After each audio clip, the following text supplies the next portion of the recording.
Hello everybody. Today here we are with a new topic, okay? Linear equation in two variables. So this is from class 9th mathematics, okay? And we'll discuss about what is linear equation in two variables, okay? What is variable actually? And then we'll go to this question, okay? You see this question on your board. You can pause it and read it for now, or else I'll give you time again. So what is linear equation in two variables? Okay. Suppose कि मैं तुमसे बोला कि 5 रुपए की एक toffee लाओ और तुम गए और टॉफी लेते आए। फिर मैंने कहा एक और टॉफी लेते आओ। फिर तुम वापस गए, एक और टॉफी लेकर आए, 5 ही रुपए की। फिर मैंने कहा जाओ वही 5 रुपए की फिर से एक बार टॉफी लाओ। तुम वापस गए और फिर लेकर आए। मैंने कहा फिर जाओ एक बार और लेकर आओ। तुम गए, लेकर आया। मैंने कहा फिर से लेकर आओ। अब तुम परेशान होने लगे कि बता दो भाई कितनी बार बोलना है, क्यों परेशान कर रहे हो। ठीक है, मैं कहा मैं नहीं बताऊंगा। तो तुम कहे कि मतलब बता दो, बहुत प्रॉब्लम हो रही है। सो देखो, बात ये है कि यहाँ पे तुम्हें पता है कि 5 रुपए की ही टॉफी लाने को बोल रहा है। हर बार 5 रुपए की ही टॉफी लाने को बोल रहा हूँ। तो 5 जो है यहाँ पे, 5, ठीक है, एक कांस्टेंट है। क्योंकि जितनी बार भी तुम जा रहे हो, टॉफी का पैसा थोड़ी ना बदल जा रहा है, वो तो 5 रुपए की ही टॉफी रह जा रही है। लेकिन तुम कितनी बार जाने वाले हो ये तुम्हें नहीं पता है। ठीक है, तुम सोच रहे हो कि तुम 10 बार बोलेंगे या 20 बार। ठीक है, बट तुम्हारे पास एक, मतलब तुम्हें पता है ना कि मेरे पर्स में 100 रुपए हैं। ठीक है, अब तुम्हारे पर्स में 100 रुपए हैं और 5 रुपए की एक टॉफी है, तो मैं कितनी बार तुमको जाने को बोलूंगा, बताना जरा।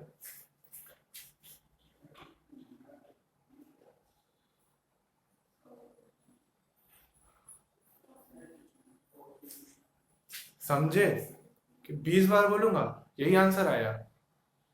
क्यों आया? देखो, कितनी बार मैं तुमको जाने को बोलूंगा वो तुम्हें नहीं पता है। एंड एग्जैक्टली वही है वेरिएबल, यही काम होता है वेरिएबल का। तो मान लो जितनी बार मैंने तुम्हें जाने को बोला वो है y। ठीक है, जितनी बार मैं तुम्हें जाने को बोला वो है y। तो तुम y बार जाओगे। ठीक है, तुम्हें पता नहीं है। देखो, वेरिएबल का यही होता है, अननोन होता है, लेकिन कुछ भी नंबर हो सकता है वेरिएबल का। ठीक है, कुछ भी। सो वेरिएबल अननोन है, वो पता चल जाता है इक्वेशन के माध्यम से। अब 100 रुपए है, तो बेसिकली y की वैल्यू कितनी आ गई? 100/5 है कि नहीं? और ये कितना आ गया? 20। तो इसका मतलब ये हुआ कि तुम 20 टाइम्स जाओगे, है कि नहीं? तो तुम अब, अगर तुम्हें पता, अगर एक चीज और पता होती तुम्हें कि मेरे पर्स में 100 ही रुपए हैं, तो तुम्हें पता चल जाता कि 20 टाइम्स ये हमसे बोलेंगे जाने को, क्योंकि वही लिमिट है कि नहीं? कांस्टेंट क्या हुआ? 5 रुपए की टॉफी। दूसरा कांस्टेंट क्या हुआ? 100 रुपए के नोट। ठीक है, वेरिएबल क्या हुआ? कितनी बार उस 5 रुपए को खर्च करेंगे तो वो 100 रुपया बन जाए। ठीक है, तो वही वेरिएबल होता है, वही यूज होता है वेरिएबल का। ठीक है, ये तो हुई linear equation in one variable की बात। ये तो एक वेरिएबल है। इसी चीज को जरा थोड़ा एक्सपैंड करते हैं, क्योंकि चैप्टर तुम्हारा 2 वेरिएबल पे है, तो 2 वेरिएबल पे एक्सपैंड कर लेते हैं। मान लो ये है इक्वेशन 5y+2x, या फिर x पहले लिख लो, थोड़ा अच्छा लगता है। 5x+2y = rupees 500। ठीक है, फिर से वही कहानी है, थोड़ी डिफरेंट है, क्योंकि वेरिएबल जरूरी नहीं है हर बार वेरिएबल यही होगी कितनी बार ला रहे हो, नहीं। वेरिएबल बदल सकता है। ठीक है, वेरिएबल तुम्हारे हिसाब से बदल सकता है, इसीलिए लीनियर इक्वेशन इनटू वेरिएबल्स का यूज होता है। ठीक है, वन वेरिएबल तो इजी है, क्योंकि वहां पे एक ही वेरिएबल होता है, तो बेसिकली तुम्हारा कॉन्साइंस होता है। ठीक है, तुम्हारा इंस्टिंक्ट होता है कि नहीं, तुम ऑटोमेटिकली डिवाइड कर लेते हो। इसलिए वन वेरिएबल पढ़ाने की कोई यूज नहीं है, तुम हर जगह उसको सिंपली यूज कर लोगे। टू वेरिएबल तुम हर जगह सिंपली यूज नहीं कर पाओगे, ठीक है। या फिर तुम्हारे पास एक प्रैक्टिस है उसको करने की, तो ठीक है तुम अप्लाई करो, ठीक है। कैसे अप्लाई करोगे देखो, मैंने फिर से वही टॉफी मंगवाई, ठीक है। मैंने बताया यहाँ पे वेरिएबल, यहाँ वेरिएबल का इनपुट क्या है कि कितनी बार, और कितनी बार आया 20, सॉल्व करने पे कितनी बार आया 20, समझे। लेकिन यहाँ पे वेरिएबल का इनपुट क्या होगा मैं बताता हूँ। मैंने बोला कि तुम जाओ 5 रुपए की टॉफीज लाओ और 2 रुपए की टॉफीज लाओ, और ये मैंने दिए तुम्हें 500 के नोट, ठीक है। मैंने तुम्हें 500 रुपए दिए, ठीक है, 500 रुपए दिया, और मैंने कहा कि 5 रुपए की टॉफी लाओ और 2 रुपए की टॉफी लाओ, ठीक है। तो अब तुम कितनी 5 रुपए की टॉफी और कितनी 2 रुपए की टॉफीज ला सकते हो, ठीक है। वही है यहाँ पे वेरिएबल। एक्स मतलब कितनी 5 रुपए की टॉफी लेकर आए, और वाई मतलब कितनी 2 रुपए की टॉफी लेकर आए कि 500 रुपए में ही काम हो जाए, समझ रहे हो, ठीक है। कई वैल्यूज आ सकती हैं, ठीक है, परेशान नहीं होना है। कई वैल्यूज आ सकती हैं, हो सके 5 रुपए की टॉफी ज्यादा लाओ, हो सके 2 रुपए की टॉफी ज्यादा लाओ, कोई कंडीशन नहीं है, तो वैल्यूज कई आएंगी, ठीक है। सेटिस्फाई करने के लिए वैल्यूज कई आएंगी। तो देखो होता क्या है, वन वेरिएबल इंडिपेंडेंट होता है, किसी दूसरे वेरिएबल के चक्कर में नहीं रहता है। ये अपना एक नॉर्मल वेरिएबल है, उसको एग्जीक्यूट करना रहता है कि भैया 100 रुपए है, 5 5 रुपए की एक टॉफी है, कितनी बार लाए, 20 बार लाए। यहाँ पे थोड़ा इशू है, डिपेंडेंट है एक दूसरे के ऊपर, ठीक है। मतलब ये 500 रुपए इन दोनों में डिवाइड होने हैं, ठीक है। कैसे डिवाइड होने हैं ये वेरिएबल डिसाइड करेंगे कि तुमको 5 रुपए की टॉफी ज्यादा चाहिए या 2 रुपए की। समझ पा रहे हो मेरी बात? हम्म, बात समझ रहे हो कि वेरिएबल का यूज बता रहा हूँ कि वेरिएबल कैसे यूज हो सकता है। यहाँ पे क्या, यहाँ पे कितनी बार लाए वो वेरिएबल का यूज था। यहाँ पे वेरिएबल का यूज क्या है, एक्स वेरिएबल का यूज क्या है कि कितनी 5 रुपए की टॉफी लेकर आए, ठीक है, वो नंबर। और वाई का क्या है, कितनी 2 रुपए की टॉफी लेकर आए, ठीक है। वेरी यही है सिंपल सा वेरिएबल, ठीक है। वन वेरिएबल तुम डे टू डे लाइफ में यूज करते हो, टू वेरिएबल्स भी करते ही होगे, ठीक है। अगर तुम इस चीज को सीखे हो और इस चीज से आगे बढ़ चुके हो तो तुम करने लगते हो, लेकिन उतना कॉमन नहीं होता है, ठीक है, क्योंकि इतना इजी भी नहीं होता है, इतना इजी वेरिएबल्स नहीं होते हैं सॉल्व करने के लिए। ये तो सिंपल सा एक हाइपोथेटिकल सिचुएशन है समझाने के लिए वेरिएबल का इनपुट। तो यही समझ लोगे तो ये क्वेश्चन जो सबसे बेसिक क्वेश्चन होता है इस चैप्टर का, आसानी से हो जाएगा, ठीक है। तो सीधे उस क्वेश्चन की तरफ ही बढ़ते हैं, सीधे इस क्वेश्चन को ही सॉल्व करते हैं, और फिर देखते हैं कि लीनियर इक्वेशन इनटू वेरिएबल हम कैसे सॉल्व करना चाहिए। सो क्वेश्चन एक बार पढ़ लो, मैंने टाइम दिया था, फिर से एक बार टाइम ले लो, पॉज कर लो वीडियो को, क्वेश्चन देख लो जरा। मैं क्वेश्चन पढ़ भी देता हूँ। Taxi fair in city is ₹8 for first kilometre. मतलब वो जो टैक्सी चलेगी तुम्हारे बैठने के बाद, पहले किलोमीटर पे तुमसे 8 रुपया लेगी, ठीक है। It will take ₹8 for your first kilometre. और फिर आने वाले सारे किलोमीटर्स के, मतलब 1 किलोमीटर जब तुम चल दोगे उसके बाद जो आने वाले किलोमीटर्स रहेंगे उस पे तुम केवल 5 रुपया लगेगा, ठीक है। दाम घट के 5 रुपया हो जाएगा पर किलोमीटर पे, ठीक है। और यहाँ पे तो ऐसा नहीं होता है हमारी जगह पे, लेकिन कई मेट्रो सिटीज में ये सिस्टम होता है, ओके, ठीक है। वो कोई मैटर नहीं है। बात ये है कि पहले किलोमीटर के लिए 8 रुपये लेंगे, आने वाले फिर किलोमीटर्स के लिए 5 रुपये पर किलोमीटर लेंगे। समझ में आया? सब्सिक्वेंट मतलब आने वाले जो फॉलो कर रहे हैं उसको। सो टोटल डिस्टेंस बोला है कि x किलोमीटर ले लो और टोटल फेयर y, क्योंकि तुमको टोटल फेयर y और टोटल डिस्टेंस x किलोमीटर में ही इक्वेशन बनाना है, क्योंकि यही दो अननोन है। यहाँ पे अननोन क्या हुआ, मैंने बताया ना, वेरिएबल बदल सकते हैं किसी भी चीज के लिए। यहाँ पे x वेरिएबल किसके लिए, डिस्टेंस को सिग्निफाई कर रहा है, कितना चला, ठीक है, कितना डिस्टेंस चला पहले किलोमीटर को छोड़ के। देखो ये ध्यान से सुनना, कितना किलोमीटर चला पहले किलोमीटर को छोड़ के, क्योंकि पहला किलोमीटर तो 8 रुपया फिक्स्ड है, कांस्टेंट। ध्यान रखना ये बात, क्योंकि अभी ये सामने काम आने वाली है। तो ठीक है, अब सीधे इक्वेशन लिख देते हैं कि काम के क्वेश्चन का मोटिव क्या है कि तुम इक्वेशन लिखो। तो इक्वेशन इजी है। देखो 8 रुपया पहले किलोमीटर पे, कुछ भी हो जाए, 8 रुपया पहले किलोमीटर पे इसको चार्ज करना ही है। तो 8 तो कांस्टेंट हो गया, इसके साथ तो कोई वेरिएबल नहीं चाहिए, क्योंकि उसके साथ जो डिस्टेंस है वो 1 ही किलोमीटर है, ठीक है।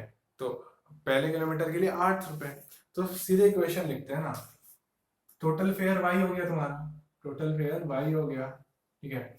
अब कितना, पहले किलोमीटर के लिए कितना है, 8 रुपए, ठीक है। ये रुपीज में है, ठीक है, ध्यान रखना, समझ रहे हो ना, रुपीज मतलब ये वेरिएबल सब रुपीज के लिए, ये वाई रुपीज, ठीक है, 8 रुपीज पहले किलोमीटर के लिए, मतलब इंटू 1, ठीक है, तभी ना।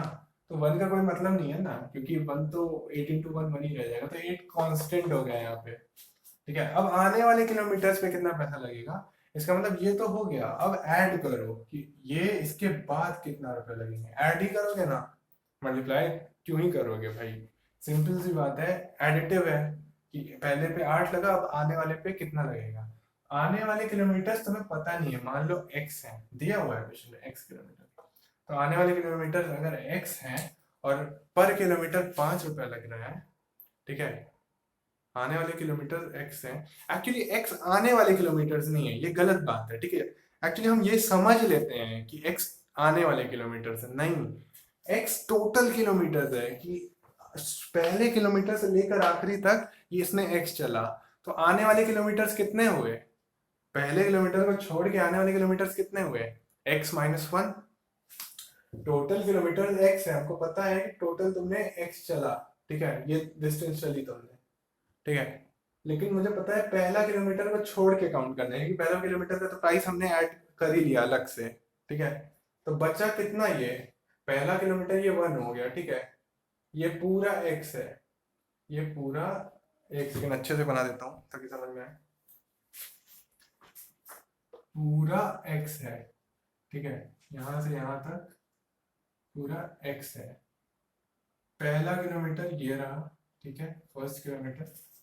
तो बचे कितने किलोमीटर, यहाँ से यहाँ तक कितना बचा, ये कितना बचा, तो ये टोटल x है, इसमें से 1 किलोमीटर माइनस करोगे तो यही ना बचेगा, तो कितना बचा, x माइनस 1।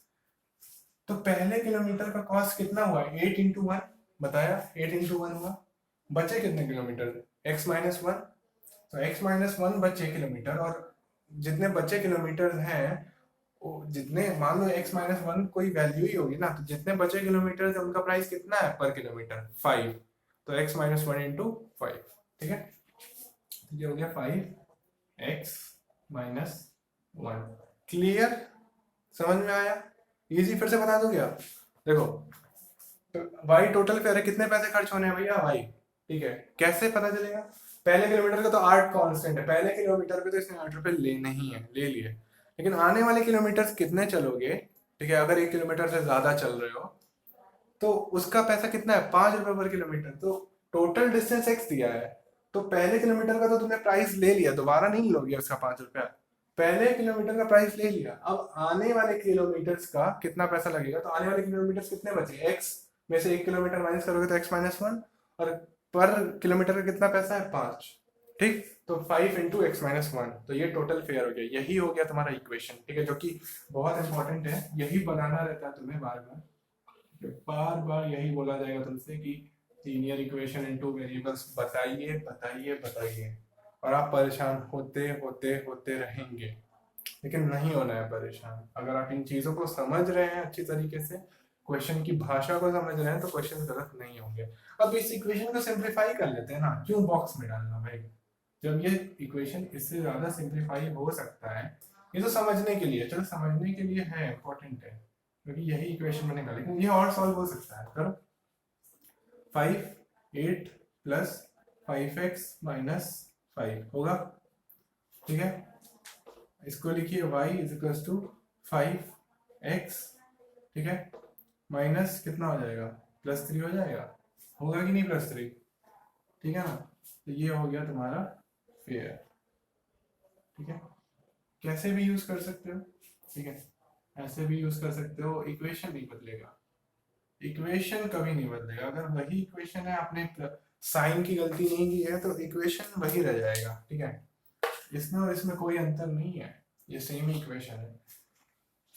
अच्छा इसलिए है, इसको सिंप्लीफाई करना अच्छा इसलिए है क्योंकि इससे ग्राफ आसानी से बन जाएगा, ठीक है, इससे ग्राफ आसानी से बन जाएगा, एक बार आप फिर देख लो, इन सारी चीज़ों को नोट करना हो तो कर लो, ठीक है, ये क्वेश्चन बहुत कॉमन क्वेश्चन है, आप देख लो एक बार, फिर मैं ग्राफ बनवाता हूँ।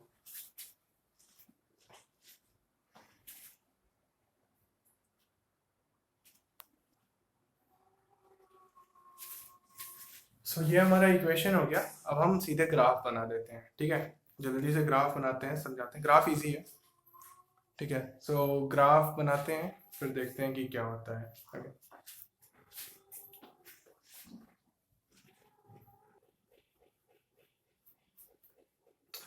ठीक है। अब जल्दी से ग्राफ बनाते हैं, ठीक है।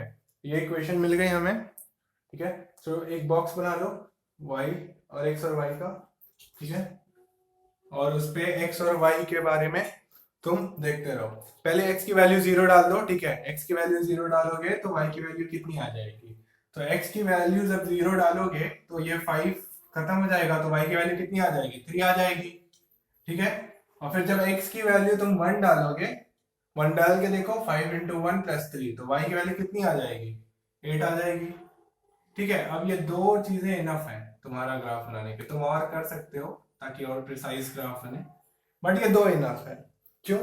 देखो, पहली बात तो ना, ये लाइन का इक्वेशन है। लाइन का इक्वेशन क्या होता है थोड़ा सा जान लो। लाइन का इक्वेशन होता है y is equal to mx plus c, ठीक है। यहाँ पे c क्या होता है? ये कांस्टेंट होता है, ठीक है। x ये वेरिएबल होता है। m जो होता है ये 5, वो स्लोप होता है। x का जो भी कोफिशिएंट होता है, कोफिशिएंट मतलब उसके पहले जो कांस्टेंट लिखा रहता है, वो उसका स्लोप होता है जो कि m होता है। और y होता है, ठीक है। y जो तुम्हारा वही वही रिप्रेजेंट भी कर रहा है वेरिएबल, ठीक है। सो कुछ नहीं, अब तुम्हें पता चल गया ना इस टाइप का इक्वेशन। इस टाइप का हमेशा इक्वेशन जो दो वेरिएबल में होता है वो स्ट्रेट लाइन बनाता है। तो तुम्हें पता है कि कोऑर्डिनेट ज्योमेट्री में प्लॉट अगर करोगे कोऑर्डिनेट प्लेन पे, ठीक है, तो तुम्हें पता है कि ये एक्स एक्सिस है, पॉजिटिव एक्स एक्सिस, ठीक है।